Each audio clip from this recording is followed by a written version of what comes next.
So, as some of you know, if you watch our Facebook videos, the very last intact fruitcake of the season, at least a fruitcake made by me, is up in the parlor, waiting for coffee hour to commence. And I have to say, I thought I was already done with making fruitcakes. I made somewhere around, I did some rough math, and it appears that I made around 30 fruitcakes from mid-November to the night before Christmas Eve. And during that time, they of course had many uses, not the least of which was being eaten by me. But honestly, that's a lot of fruitcake. That's a lot of butter and flour and sugar and dried fruit. It's a lot of hovering around the oven while I could be doing other things. So after all that baking before Christmas, I didn't feel like making any more after Christmas. That was not the plan. But, of course, that was before I realized that sometime around annual meeting, which is in February this year, February 9th, please come. Sometime around annual meeting, I signed the family up for coffee hour on Epiphany Sunday. And then, because I am the minister, I had to ask myself, what would be the best thing to serve in church on the last day of Christmas? So I made the last batch of fruitcakes. I made the last batch of fruitcakes, at least for a while. And I have to say, it was hard to do. Gone were the heady days in early Advent when I would put the Christmas music on and line up all the ingredients in little stations on the counter and pull out all the loaf pans and crank out a couple batches in an afternoon. This time I had to start the process by making a special trip to the store because we had run out of sugar. Now that's a post-Christmas problem. We had run out of sugar. And then I had to remind myself how much butter to use. And I didn't feel like listening to Christmas music. I just wanted to be done. And that is what the end of the season can feel like. It can feel scattered and disorganized and distracted. Sometimes it's fun, too, as the echoes of the holidays sort of reverberate a bit. Sometimes we find our way to silence with some hot chocolate or maybe some eggnog if it hasn't expired yet, and we sit in front of our increasingly dry Christmas tree to feel the spirit of Christmas one more time. But at the same time, all those things that we had pushed out of the way for the last couple of weeks, all those parts of our lives that we did our best to ignore for a while have begun to find their ways around or through the barriers that we set up for them. There are personal concerns, from relationships that remain complicated even after the holidays, to all that work that waited for us on January 2nd. And we've also started noticing the news again. The news about a plague of anti-Semitic attacks that occurred while we were enjoying the season. And of course, an attack on Iran that has brought fears of war, or at least fears of further violence to many of us. The real world has returned to us in force, though it never really left. And so there may be a bit of a struggle in different parts of our lives for a while. But there is good news. There's always good news, and the good news is that this world, not the one that we construct for the holidays with its fruitcake and its carols and its decorations and its presents and its parties, but this world is the one where all those Bible stories take place. This world is where Jesus and John the Baptist and all the disciples and all the prophets taught. Not the one that we separate off for a few much-needed days of celebration, but this world where we live all the time.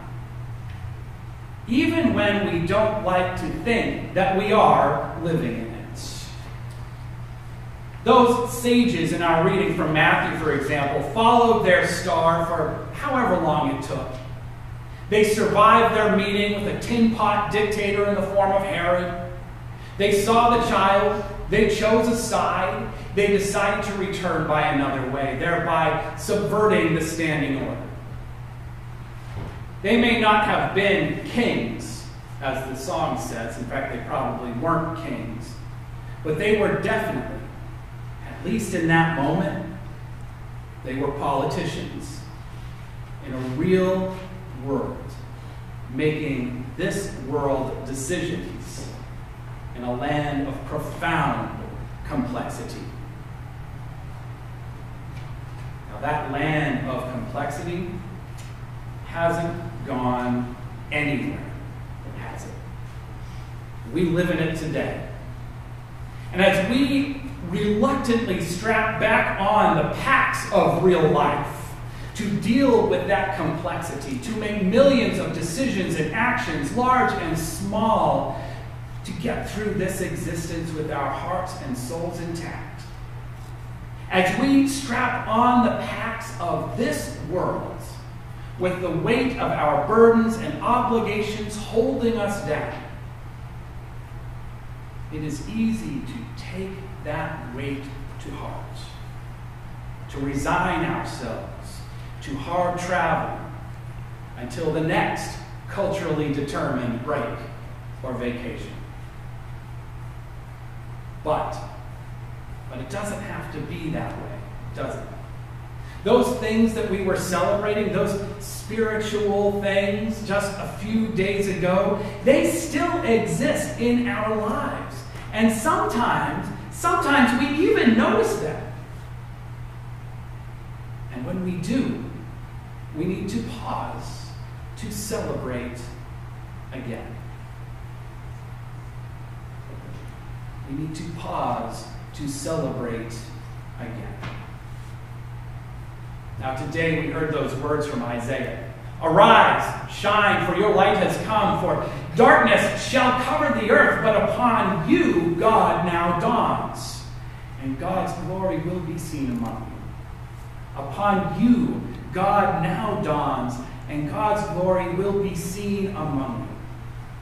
This promise, the promise that we are not alone in the darkness and that love will guide us if we let it, that the divine glory is in fact among us, this promise has existed for a long, long time. Matthew makes a sort of head bob to this passage in Isaiah in our story today. But Isaiah is much, much older than Matthew. And the idea itself is older than that. What we see in the sacred scriptures of all faiths are the stories and lessons of people more like us than not, finding ways to celebrate the presence of the transcendent in their lives, not during holidays, but instead every single day, and in the midst of the chaos of existence. We can do that too. We can do that too. We too can learn to live a life of celebration. We can learn to live the life of celebration. However, it does require some intention, doesn't it?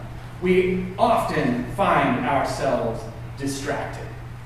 It requires the same sort of intention that we put into the holiday season, into the special things, the cookies, the fruitcakes, the tree, the Easter egg hunts, for that matter. It takes intention, in the words of Wendy Bartell and Lynn Gardner in our reading today. It takes intention to find the peace of balance, to find the blessing of restlessness, to follow, to lead, to teach, to learn, to join in the dance, to catch our breath, to give generously, and to receive gratefully. After all, we must be willing. We must be willing to seek in order to find. We must have humility to follow and learn. We must have patience to teach and to catch our breath. We must have the confidence to dance and to lead. We must have the empathy and caring, the love to give and receive in generosity and gratitude. And that intention comes from us, from our own hearts and our own habits. And this time, right now, is the perfect time to examine those habits. Now, I realize that the whole new year, new me thing is very much out of fashion these days. But I have to say that over the past few years, I at least have had good luck with making small changes that have big effects during the month of January. The key to a new resolution, you don't have to use that word, I like it. You can call it something else. The key to a new resolution is not to take on one more burden, to throw a little more weight in our packs, but the opposite. Our goal is to find small ways to celebrate. To find small ways to celebrate every day. Now, for example, I've told you about my step counter. At least some of you are familiar with it. I use the step counter fairly, well, daily. And it's been part of my resolution, actually, for the last 3 years. And the reason that I've stuck with it has very little to do with the demonstrable health benefits that come from regular exercise. I wish it did, but it doesn't. Instead, it is because every time, because it's an app, it does that, every time I make my daily goal of 10,000 steps, my phone bursts into a shower of digital confetti. I can't show you because I haven't reached my goal yet today. My phone, you see, celebrates with me in this one small way every day. So I celebrate too. And now I go to a gym with relentlessly cheerful staff, some of you have the same gym, who shout affirmations at me for an hour while I work out and firmly believe that I'm going to die. But every time, I don't die. So again, we celebrate. Now for you, it may not be exercise, and that's okay. It may be something else. But I do believe that we should all think about the year gone by and consider how we will celebrate every day this year, even in the darkness.